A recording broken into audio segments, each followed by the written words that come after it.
I think it's the critical thing is to find out what went wrong compared to what you expected, and then use that to try and understand the future. I don't think it's always possible to have a backup plan.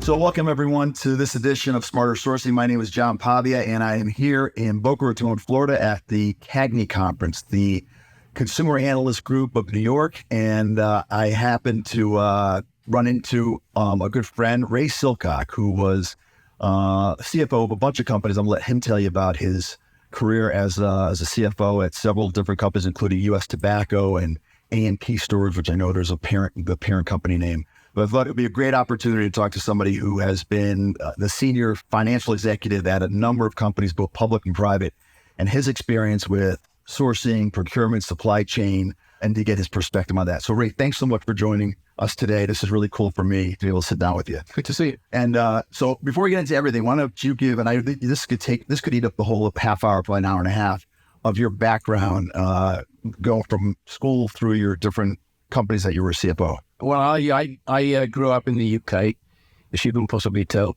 I think you're Italian.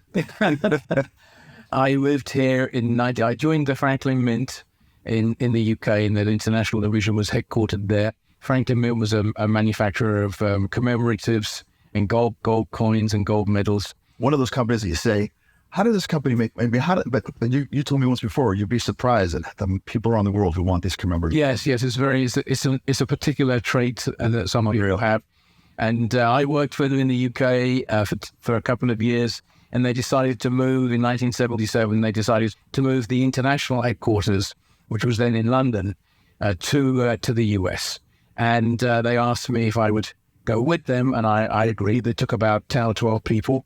I was fortunate. My boss, who was the VP of Finance, didn't want to go, so I had the opportunity to go instead. We moved to Philadelphia, Pennsylvania. I was fortunate enough to have that opportunity to come to the US, which really completely changed my life, to be honest with you. The Franklin Mint, however, ran into trouble. It overexpanded. 1976 was the bicentenary of the United States. Obviously, in 1977, I think it was the Diamond Jubilee for the Queen of England, and both occasions on which many people bought commemoratives, and someone drew a line on the graph and concluded that the Franklin Mint was going to grow forever. And obviously, that did not happen. And the Franklin Mint got into trouble. I enjoyed living in the States, and I decided I wanted to stay. I already had a green card, and I was able to take a job. I looked for a job locally in Philadelphia, because I had friends in the area now. And I found a job at Campbell Soup Company, where I worked for the next 18 years. Soon after I joined Campbell Soup, the company acquired a business in Argentina, a meat packer, and they asked me if I would go down to work in the meat packer. So I said yes. And the time came 2 or 3 years later when it was time to rotate home. And right around that time, and I had a job picked out in the US to return to. And right around that time, there was a big devaluation of the Argentine peso. The CEO of Campbell Soup Company came down to see what was happening. The company was an important company to Campbell. They provided all of the meat for the different products, from Swanson dinners to meat-based soups. And he approached me and said, would I be willing to stay for an extra 6 months or a year until the situation stabilized?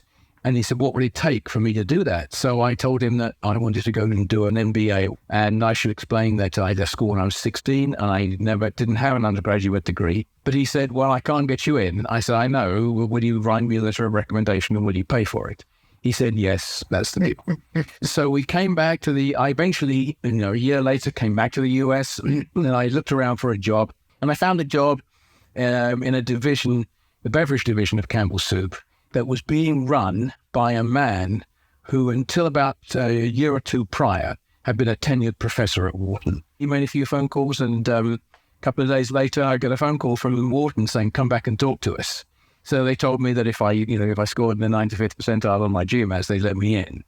For your MBA? For my MBA. So I did, and I went and did an MBA at Wharton, which was also something that was very important in as being a building block of my career. At this point, right, even as your career is just really blossoming, starting out with Campbell Soup, do you think back, and especially when you contrast it to coming out of this pandemic and watching and actually being at Perrigo and feeling the impact of a worldwide event that really disrupted the supply chain. Back then, what were those things that kept you up at night as your company, especially the division down in Brazil, was thinking about, what can't go wrong here? We need redundancy to make sure that, we can be in business in the day-to-day. Well, it's interesting. The Campbell Soup had really an extremely long and complicated supply chain for getting the meat from Argentina to Campbell Soup's plants on the east and west coast of the US. Mostly the meat was brought into the East Coast. The issue was that we had boats. So it took 6 to 8 weeks, depending on various things, but 6 weeks, let's say, to get from Argentina to the East Coast of the US. They were refrigerated. The meat was cooked in Argentina. It was the cattle were slaughtered in Argentina, butchered, and then the meat that was being used. Some of the meat was sold in the fresh meat market into the EU, or in those days, it was just Europe. And the pieces that were being used by Campbell were cooked and frozen and then shipped as what we called frozen cooked beef. That supply chain was long and complicated. That year, talking about global supply chain interruptions, that year, and I don't rightly recall why, but there was the US sanctioned Russia by refusing to let them buy US grain. So as a consequence, the plant that we had in Argentina, which was on the river in a city called Rosario, and the plant, from the top of the plant, was six-story high plant, you could look down over the river and there would be a line of ships with hammer and sickle flags on them waiting to load with grain. We weren't selling the grain, but there was a grain plant next door, or a grain storage facility next door.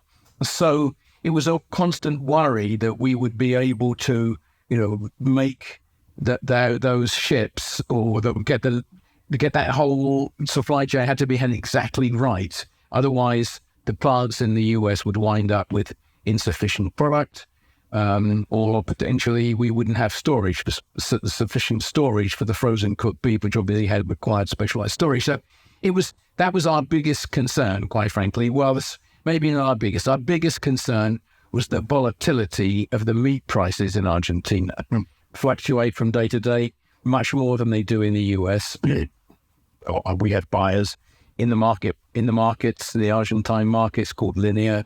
But there was it was constant battle between that and the exchange rate, and the precariousness of the Argentine economy. Inflation was roaring in lots of places, including the US in the 1980s, very early 1980s, especially 80, 81.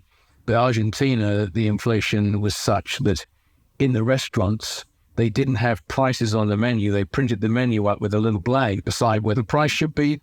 And they would sometimes change the price between lunch and dinner because that's how fast the inflation was going. As a matter of fact, I did go back to Campbell after I did my MBA, and I spent another 10 years there. And I rose to become VP Finance for the International Division, and then my final 3-year position at Campbell was VP Finance of the Bakery and Confectionery Division. So after Campbell, Campbell had a very strictly enforced non-solicit policy. So my former boss, who had been the CFO at Campbell, became the head of the Bakery and Confectionery Division and invited me to go work for him. Essentially recruited me, if you like, to the VP Finance slot for his division. He left the company, and I did not go with him because of this non-solicit policy. Which was also combined with a non-compete as well, and both of which were very rigorously enforced by Campbell Soup. I left Campbell and went to a small frozen food company on the West Coast in San Diego.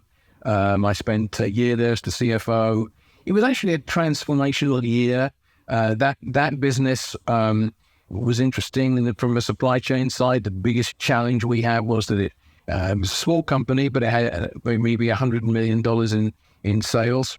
But it had 1,000 women who made the products by hand. And our challenge was obviously to try and reduce that number of women. And what was the food? What was the? It was actually, they were called taquitos, small tacos that were sold to what in those days was Price Club and Costco. Obviously they got together, but it was all sold to them, and it was frozen. And they had to be, essentially, in the plant, we made the tortillas, and what these women did was put the filling into them and roll them up to form kinds of what we might call flautas if we spoke Spanish. It was just a huge challenge that people had to cross the border, and that was every day and go home every night. So it was just a huge challenge in terms of making sure that people got there every day, making sure that we had sufficient staff, and doing our best to try and convert the plant, which we ultimately did, and we ultimately sold the business to Heinz. So that's amazing, because you must watch what's going on right now on the border, all the border issues. And this is what, 1980 something? This was 1997. 1997. Okay, so 1997. But still, I mean, you were living it. That experience of your workers are coming over legally every day and then going back over. They had transponders that allowed them to go through special lanes. Oh, really? And they had to sign that basically if they were ever caught doing anything wrong, like smuggling somebody or smuggling goods, that was a go to jail immediately. Sort of, they accepted that they would be heavily penalized. But we never had any problems with that. There were traffic jams at the border that caused us problems, but generally speaking, this particular border crossing. So this is procuring talent. And what was the backup plan, if anything ever had? Did you have a backup plan as they closed the border? If they closed the border, we didn't have a backup plan. Wow. Yeah. All right. So now that company gets bought by Kraft Heinz. We was long before Kraft. Oh, right. It was just Kraft. And we just sold it to Heinz, but I left just before it was actually finalized. Because my former boss from Campbell called me up and said I'd been asked to take a position as CEO of a company called Cott, and it was a private label soft drink manufacturer based in Toronto, Canada, with the businesses. Most of the business was in the US. In Tampa, was Cott in Tampa? Cott was in Tampa. Yeah. Half a dozen plants in the US at the time I joined. Then they had a business in Canada, and they also had a decent-sized business in the UK. And they had a random bunch of businesses. It was run by a true entrepreneur. It was $1 billion in revenue annually and made no money. He was trying to become the General Foods of private label. And he used to really aggravate the big branded companies, especially Coke and Pepsi, by talking about brand tax. That was he would give presentations where he'd talk about the brand tax, which he defined as being the premium that you pay for buying a branded product when you could buy a non-branded product. So the company had done a fantastic job in building. His name was Jerry Penser, and he was infamous as being the Keating of Canada. And he ran, they call them trust companies in Canada, but they're like savings and loan companies here, and they're exactly the same. And he got fired, and he came back to Toronto, and he didn't have anything to do. And his father said, "You can run Cott," which at the time was a Montreal-based manufacturer of Cott branded goods. And he decided to go for private label. And he had gone to school with the son of the CEO of Loblaws. Loblaws is the largest supermarket chain in Canada. And his roommate at school was the CEO, and I believe owner, founder of Loblaws. It was his father. This man said to him, "All right," he said, "well, I'll put you in the store if you can get me a product that can beat Coke and Pepsi in taste tests and is $1 a case or more cheaper." So a company, a famous soft drink company that called Royal Crown, had recently been acquired by Vic Posner. They're an infamous Wall Street raider from the 70s and 80s, maybe even the 90s. And he went and saw Vic. Now, this man, Jerry Penser, and I don't know anything about Vic Posner at all, but Jerry Penser, they said that if you met him for half an hour, he was your friend for life. And if you met him for an hour, he was your best friend for life. And he had this magic, and he was not a physically attractive man. I've seen pictures of him. At least a lot. No, That's good. We'll see this. No, but he was very, very persuasive. And he persuaded Big Posner into this deal where he would have an exclusive. He would buy, exclusively buy private label concentrates from Royal Crown, including cola. And none of the flavor houses at this point, which was somewhere in the middle late 90s, no one had figured out how to make cola. Cola was made by a multi-step process, a two-step process really, where some of the ingredients were added right at the end. This was all carefully guarded by both Coke, Pepsi, or all three companies, Coke, Pepsi, and Royal Crown, and kept this carefully shielded. Today, the flavor houses have cracked the code, by the way, but in those days they hadn't. And cola is like 55%, as the flavor profile is 55% of all soft drinks in the US. And if you didn't have a good cola, then you didn't have a good brand. This letter was a letter form contract and wasn't reviewed by lawyers before being signed. I come back to that point. So he built the business, and over the next period of time, I guess it was from the mid-90s, I think maybe even early 90s when I think about it, because I think that it was called the Resolution Trust Company or Crisis, was in the early 90s.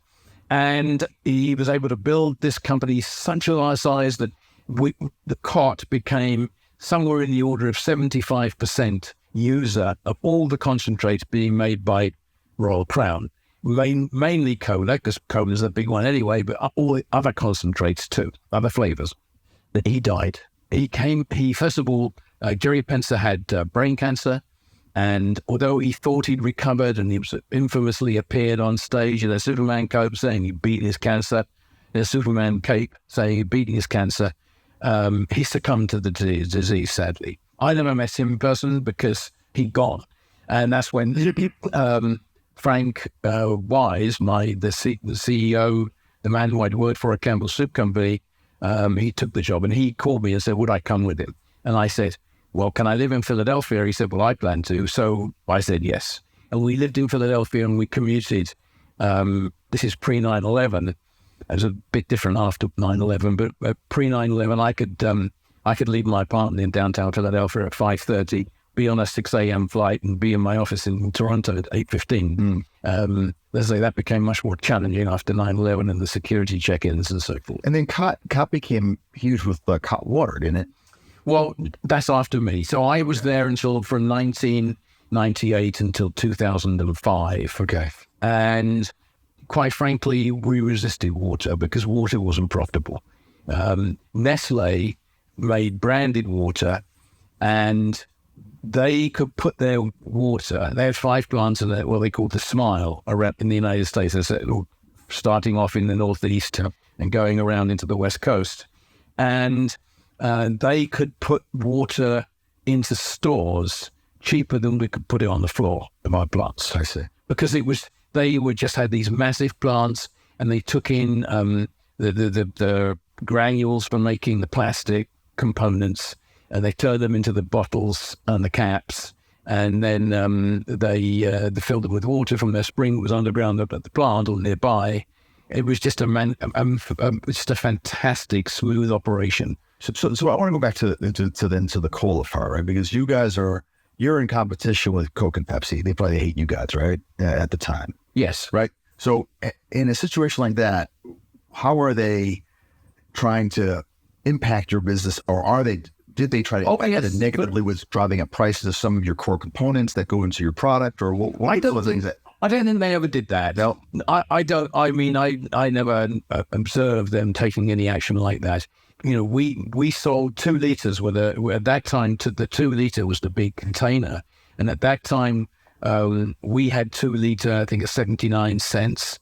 And if they dropped their price on promotion, and they were more like around $1, 99 cents, and if they dropped their price like into the low 80s, like 81, 82, 83 cents. They could definitely take a bite of our sales. But could they move the market? Like I don't know all the things that go into making a soft drink, right? But could they move the market on one of your other components. That, like, I have someone who I know at Starbucks, and the thing that drives people crazy, and the guys who run Starbucks around the world, is getting the base for Frappuccino, and the price fluctuates like crazy. It's hard to get. Yeah. Was there any component part of the soft drinks that the market would fluctuate and you guys would drive you guys crazy? I never observed that because, the basically colas or soft drinks in general are very simple products. They're water and concentrate and a sweetener.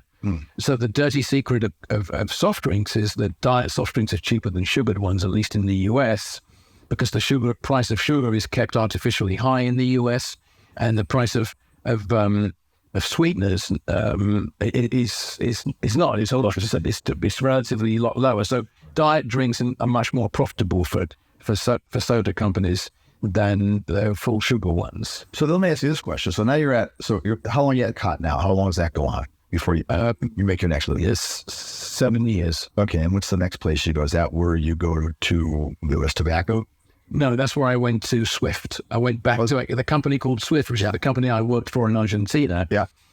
Swift. It was called Swift Armor originally, and it was broken up in the early part of the 20th century by the FTC, and because that was one of the big, if not the biggest industry in the US at that time, was cattle slaughtering. So they broke it up, and the international business fragmented country by country. And I worked for the one in Argentina. There was one in Brazil. There was one in Uruguay, as I recall. And in the US, it was broken into Swift and Armor. I don't know exactly, but in the early 2000s, someone put it back together again. The Swift in the US, and it was owned by a private equity company, and that's who I went to work for after leaving COT. So up to this point, was there a moment where you all of a sudden said to yourself, "Man, this procurement thing, I need to be focused on this because this really impacts me." Maybe it was from day one. I think, or was there a moment where in your progression, your own evolution, you were like, "Boy, I'm the top finance guy," or one of the even earlier on the senior finance guys, and you decided, "All right, I really need to play a bigger role here in this process and know exactly what we're buying and make sure my talent's really great, because what we buy things at and is very important to what we sell it for and how much profit we make." So I think it's always been top of mind. Even when I worked at the Franklin Mint, around the time I came to the States, a very infamous thing that occurred was that the Hunt brothers tried to corner the world market for silver.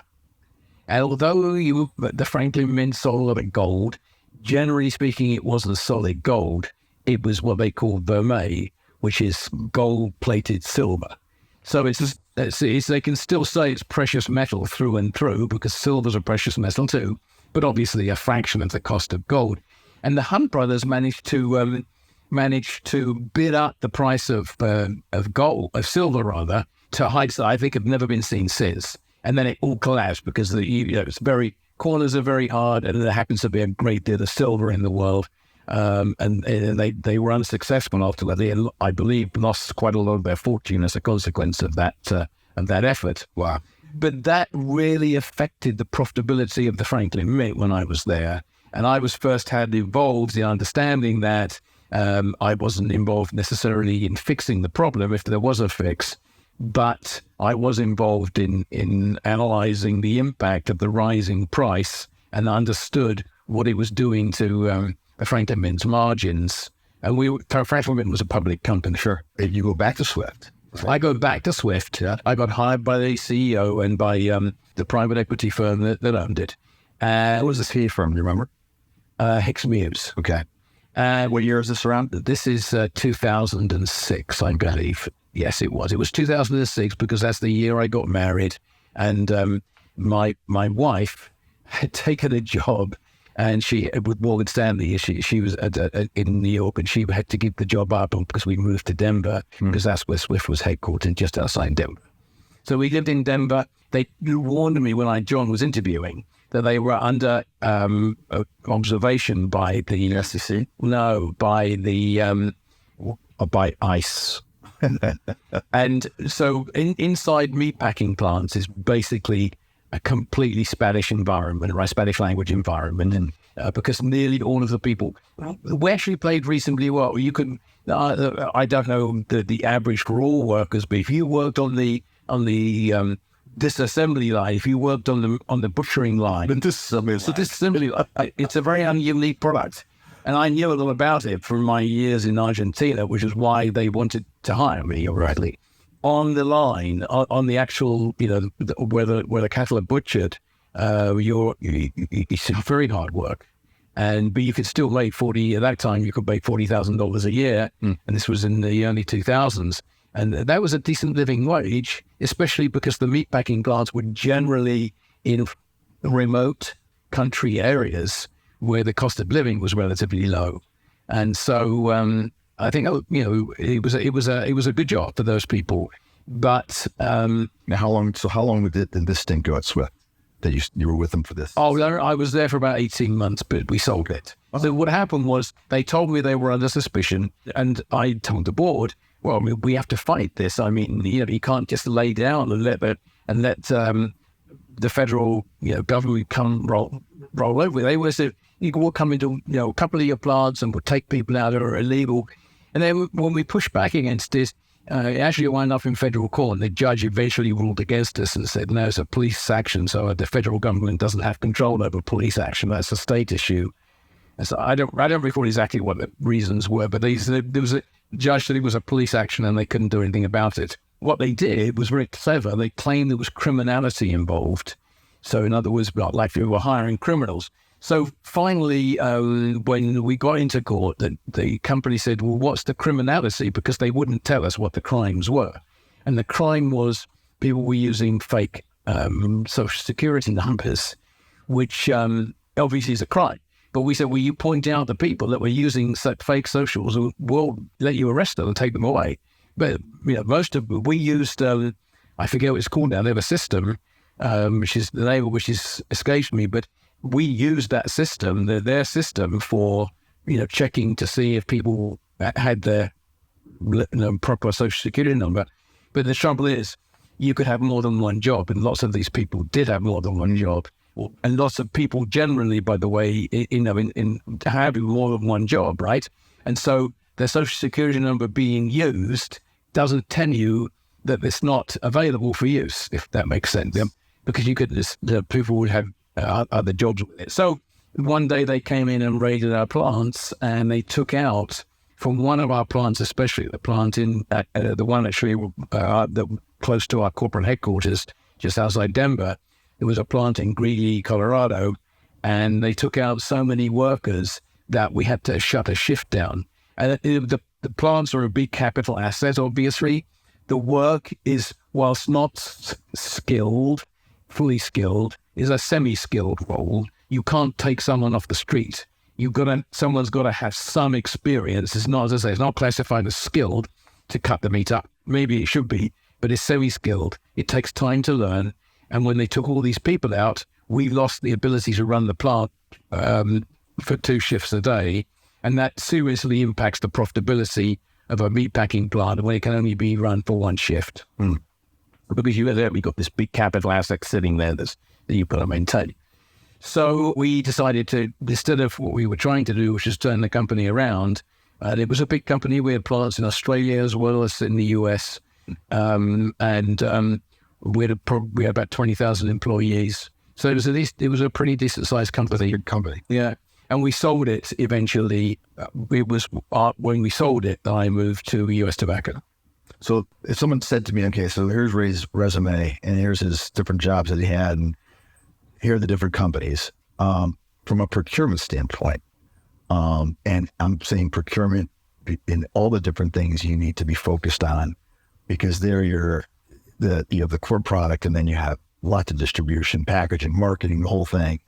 I would think that might have been the most, not complicated and hard to understand, but complicated in terms of global supply chain, global distribution, very et cetera. Would that be a good guess? Yes, very much so. That was the meatpacking industry in and of itself is the closest thing I think that comes to the meatpacking industry is oil.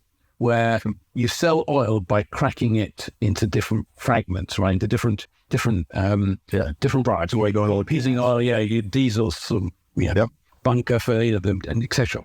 But the cattle is the same. I mean, there's no real reason why a filet mignon it costs more than the same weight of say, the cow's tail, except that people will pay more for the filet mignon than they'll pay for the tail. Right. And interestingly, in Argentina, and this was developed when the British basically ran Argentina, even though they never actually owned it, but they never actually ruled it. Rather, they owned it for the most part. And these meatpacking plants were all developed by the British, and they came up with a product called canned corned beef, which you can buy in an American supermarket today. It's much more popular in England than it is here, and it's made from bits and pieces that are left over. So what we found out that what Swift Armor had been doing in Argentina, they had this they called it triangulation, and they set up a company in Uruguay that would buy the canned corned beef, and they could manipulate from Swift Armor, and they could by changing the price they would pay, they could actually manipulate the profitability of the Argentine Swift Armor company. Wow.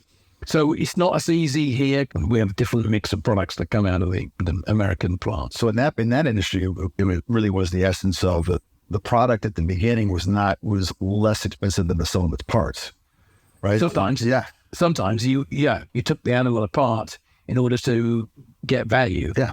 But you also the price you pay for the animal fluctuated tremendously. I mean, we had teams of economists at Swift Armor. We didn't have this in Argentina, but here in the US, and the US company, which ended up ultimately being owned, by the way, they put it back together again. A company called JBS, a Brazilian company, bought the Swift Armor. We sold it to them. I sold it to them. They didn't. The brothers who owned it, the Batista brothers. All right, so let's get to U.S. tobacco. So how do you make the leap to U.S. tobacco? What year was that? That was 2007. Okay. 2007. And so I went to Swift Armor in early 2006, and then to 2007 I went to ST. And they still in Greenwich back then? They were. Yeah. They were. I bought a house in Greenwich that I could actually see the office from. Oh, wow. But that's still a hot year there's a lot going on in 2007 as it relates to taxing tobacco. And I know you guys were Skoal, Copenhagen, right? So it's the snuff and the chew, but still there's a lot of politics around tobacco at the time. There is today, but back then I think it's probably even hotter in terms of the pressure on big guys. Yeah, I would say. Although I mean, what essentially was happened that year was the FDA was given the authority to regulate tobacco products. And although they hadn't really exercised that authority, ultimately they did, obviously. And into starting in really 2008, and the culmination was obviously being able to regulate Juul and stuff like that. So when you come into that role, what is your organization like? So you got your finance guys on your sourcing and procurement and everything to do with your supply chain. Are those guys reporting ultimately into the CFO, and what kind of organization are you? No, they had their own separate organization. It's a very specialized supply chain because it's an agricultural product. It's a plant, and also because it takes a very long time to make. So the tobacco would be grown, and then the tobacco was smoked in barns, which is totally an unbelievable sight to see. The barns have an open floor, and they put a fire. They actually burn firewood down at the bottom of the barn, where the tobacco is being hung from hooks on rafters, and then it winds up in being chopped up and then put into hogsheads, and those hogsheads are very large barrels. Wow, and it's stored for several years until it's used, depending on the product. Especially Copenhagen, I think it takes 4 years to make a tobacco for Copenhagen. So now, okay, so that's your direct side, direct cost. You've got a whole marketing department. You've got all your other costs that would be considered indirect. And now, is that at the time, how was that set up in terms of centralized, decentralized, did it report into you? No, that didn't report to the CFO. That reported directly up to a different channel. So but bear in mind that at US Tobacco, we had two major product streams, and they were run by presidents. One was called the US Smokeless Tobacco Company, and that made Skoal, Copenhagen, and the other products. Basically, Skoal and Copenhagen were the two marquee brands, and then there were some other brands underneath sub-brands underneath that. And then the other side was wide, and US Tobacco owned or had built really, it never bought it, it built it over many years at the St. Michel wine estates. And we produced between a quarter and a third of all the wine made in the US state of Washington. We had big vineyards up there. We had plants just outside Seattle. It was a huge operation, quite successful, a lot of very good wines, but it was never profitable in the way that tobacco is. You know, there's the old joke in the wine industry about how do you make a small fortune in the wine industry? You start with a big fortune. But we made money and we built it. The company, I wasn't involved in it at all, but the company had built it from scratch. When I got there, we were starting to expand out of just being in Washington State, buying wineries like Erath in Oregon and Stag's Leap in California. So the company... So you got wine and tobacco, each of those... They had their own separate... Yes, right? And they had their own separate issues. But they're then reporting ultimately into the mothership, which is your company, and you're the CFO there. Yes, that's correct. So you're looking at the bottom line, but you're looking at all your costs, right? And then you're leaning on your CFOs of those businesses. Correct. Got it. We have separate CFOs in each of those businesses. Yeah. And though the smokeless tobacco, the US Smokeless Tobacco Company, was co-located with the corporate offices in Greenwich, and then ultimately we moved out to Stanford. How much into the weeds will you go in understanding what causes your products, whether on the wine side or on the tobacco side, to be missed or forecast by a penny, by two, by a dollar, whatever? How far into the weeds would you get into the cost base of these products? Well, I think it's fair to say that depends. If it was a big miss and you truly needed to be able to explain it to the wider world, then as deep as necessary. If it was something particular, I mean, and this isn't anything to do with UST, but during the pandemic, we had huge, freight cost overruns, bringing in products that we made in China. I mean, it had to be dug into and understood, not only from the point of view of explaining why we missed, but also from the point of view of explaining what would happen on a forward-looking, which actually is much more interesting. And that's a Perrigo, right? Or Perrigo, yeah. Perrigo. All right. So Perrigo, pharmaceutical drug manufacturer. Yeah, we soon after I got to Perrigo, we bought an oral care company that made toothbrushes and toothpicks and other things. I mean, they made a lot of stuff, but they made like electric toothbrushes in particular, and that came out of China. Quite a lot of their products came out of China and were heavily impacted by the pandemic shipping cost issues. What was the reaction to that? I was like, you're getting hit with these increased costs for shipping. And now, like you said before, it depends. And this is one where you're like, all right, I got to dive deep into this one.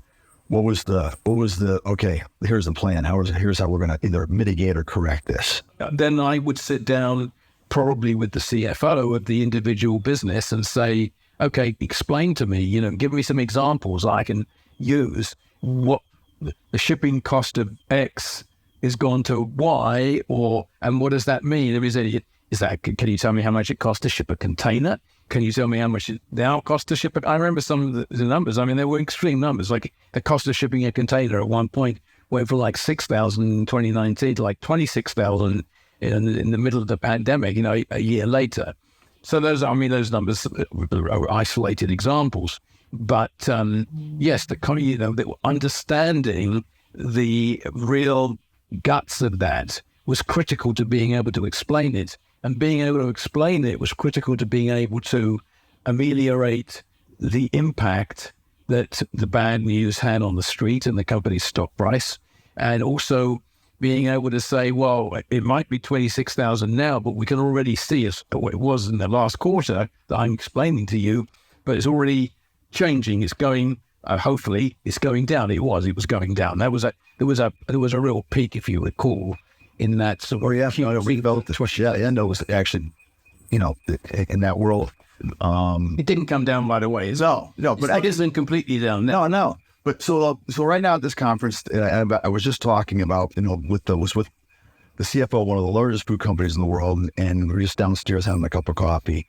And so pretend for a second that you're with a bunch of these CFOs with these companies that have distribution all over the world. Not only that, they have their supply chains are from all over the world with all the products that they make.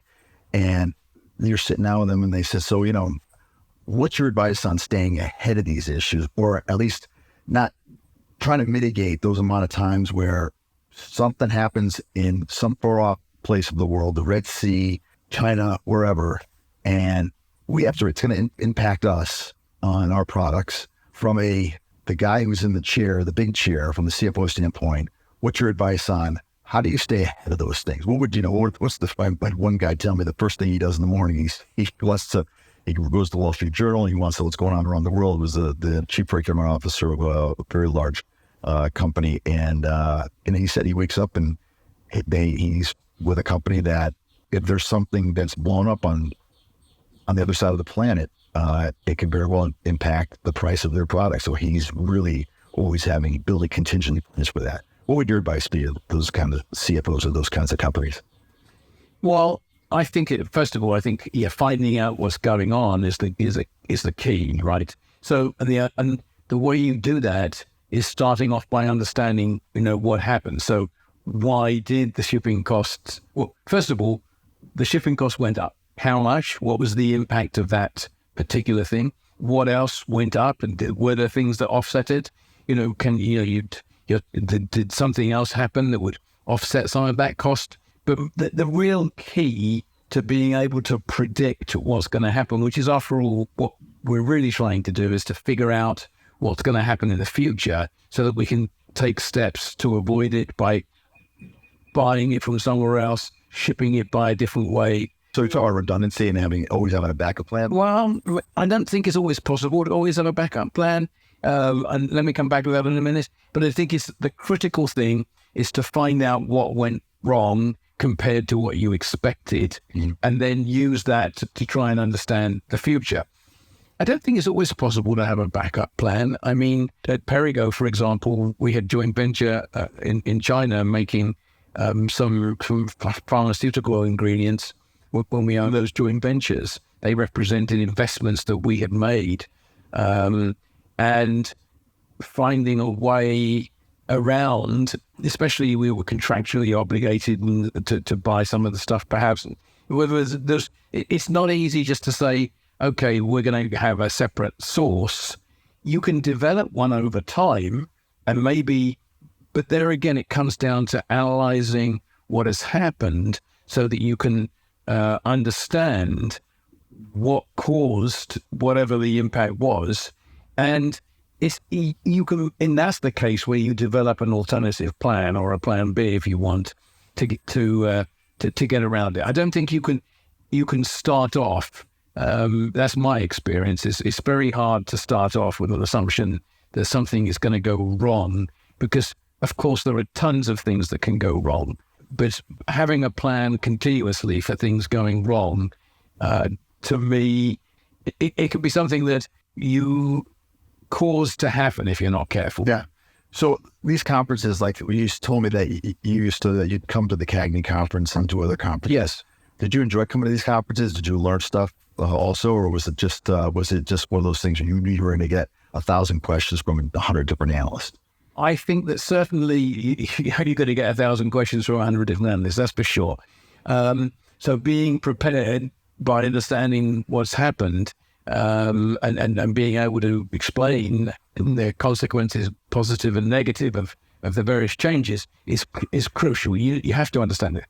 I would definitely go and listen to other people's presentations from competing companies. I never developed a relationship with anybody at a competing company. To be honest with you, I can't think of that happening. I mean, we knew the players, and sometimes you knew them and sometimes you didn't, from presentations and panels and things. But I don't think I ever got to the point where I would have a more one-on-one kind of a relationship with someone like that. What was your, out of all the different jobs you had, and you had a lot of really interesting ones, which one do you go back to and say that was the most formative for me, not just from a finance standpoint, but as, again, this podcast is focused on sourcing, procurement, supply chain. Which was the one that you think you evolved the most in really understanding how to manage, and not manage down the weeds, but manage from sort of that air traffic controller CFO role, folks who are really impacting the bottom line by either really being sharp at what they do in terms of buying at the right price, making sure to the extent that you should have redundancy. What job do you think you really evolved the most because it really challenged you in that regard? Well, I think I'd have to say the Swift Armor job in Argentina, because there were so many moving pieces. Including the pieces of the cow. Yeah. But there were so many moving pieces from an economic point of view. The currency was unpredictable or difficult to predict. The economy itself, the government's responses by putting taxes on or refusing to convert money. They had separate exchange rates. There was an exchange rate you paid on the street to the people who would change money in the black market, which was well known, published in the newspapers, and was the sort of quote unquote real exchange rate. And then there was the rate that the government, the Central Bank of Argentina, would exchange at, which was very different, multiples of. It were huge differences at times.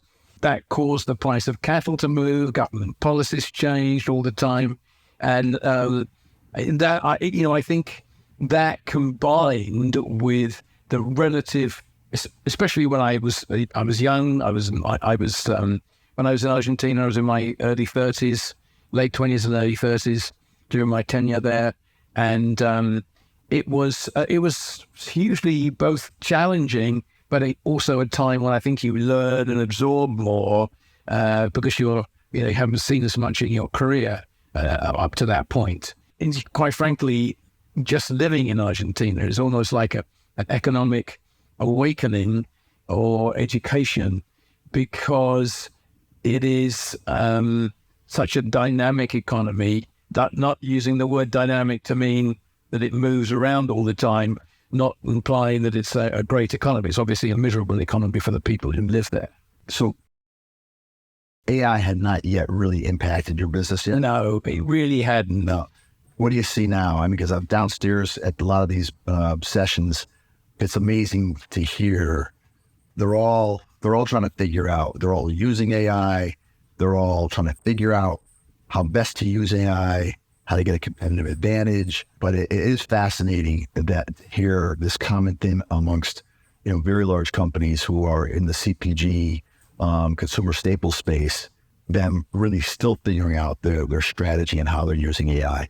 I think it has the potential to completely change the way that American business works in certain areas, especially in finance and accounting, where jobs, looking at the individual accounting of a company, a lot of that is basic. There is lots of people who are doing clerical tasks inside an accounting department whose jobs, I suspect, could be significantly improved by using AI.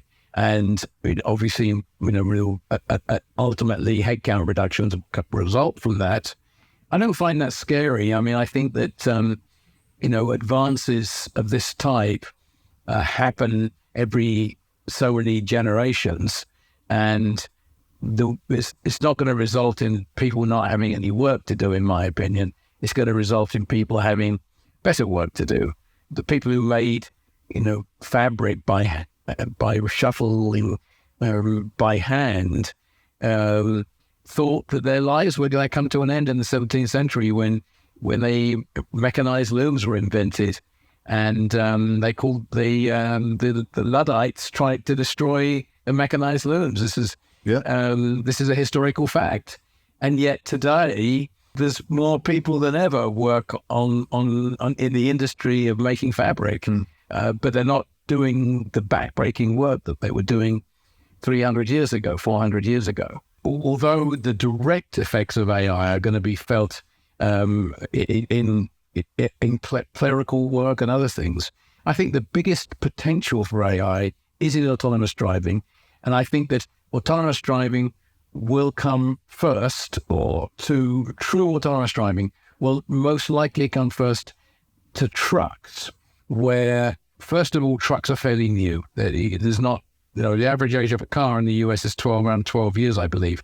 But trucks, generally speaking, especially the trucks that travel on highways. I'm talking about big 18-wheelers. Big 18-wheelers taking quite frankly, the integral parts of the supply chain for most large companies, whether it be food companies or companies making other non-consumer goods.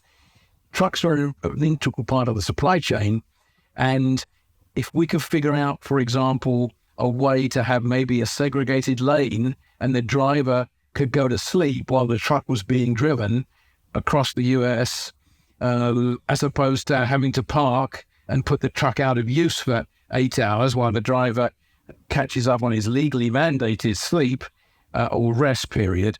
If the truck could be driven autonomously, and you could put sensors in the highway, or you could have satellites looking down at the highways, which might be geolocation.